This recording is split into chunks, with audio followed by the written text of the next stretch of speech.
asalaamaaleykum mbokk yi ñu amaan mbégte lool dikkaat ak yéen ci xibaaru météo yi li fi gën a fës ci xibaaru météo mooy poussière boo xam am nañ ko fan yi mi ngi commencé di dem ndànk boo leen xoolee asamaan si mi ngi leer ndànk loolu nag terewul ba tey nañ am tàngoor boo xam dina fës lool parce que ñeent fukki degré dañ ko am ci goxuxaan yu bëri ñu xoolal nataalu niir ci Afrique sowu jant nu muy demee ay niir nañ ko am ay niir yu xaw a yem nañ ko am mais asamaan su leer la ñuy am booleeg mbooyu moo xam mi ngi uf ba tey indaale tàngoor bu fës ci digg réew mi ba tax na tey ji ci guddi jëm ci ëllëg ñu xool seddaay guddi gi maanaam jëm ci fajar nu muy demee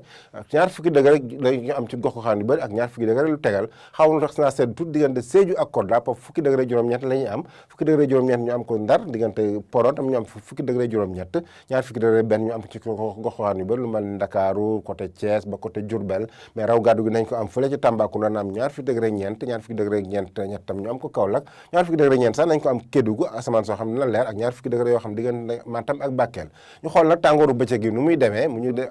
ginnaaw bi ñu gisee guddi gi Dakar na am ñaar fukki degré juróom-ñett daanaka mooy xaw a yem sax mais li ci des yëpp fanweeri degré ak lu tegal nañu am fanweeri degré juróom-ñett ñu am ko fële ca Mbour fanweeri degré juróom-ñett nam nañ ko am Thiès bu ñu dem ba ci côté Casamance fanweeri degré juróom-benn la ñuy am mais tàngoor bi dina raw gàddu gi nañ ko am fële ca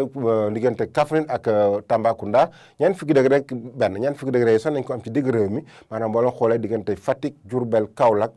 ba ci Kolda jëm Tambacounda ak Bakel fële ca Kaffrine tamit foofu nañ tàng lool parce que ñeent fukki degré nañ ko am fanweeri degré juróom-ñaar nañ ko am fële ca Matam ak fële ci Kédougou ñu am fanweeri degré juróom-ñett ak asamaan soo xam ne la leer bu baax donc mbokk yi bu ñu ko tënkee asamaan su poussière bi fan yi na wàññeeku parce que amoon nañ ko fan yi yëpp mais wàññeeku ci weekend bi mais loolu nag terewul ba tey nañu am tàngoor bu fës boo xam ci digg réew mi lañ koy am ndax di wàllu dugub surtout ko bët gànnaar bi ñu am ko ci foofu mais nag bu leen fàtte nag di dem suñu page Facebook bi ak Twitter pour ay information yoo xam ne nañ ko gën a ràññeele mbokk yi loolu la leen indiloon tey di leen dig daje ba suba ak jàmm wasalaam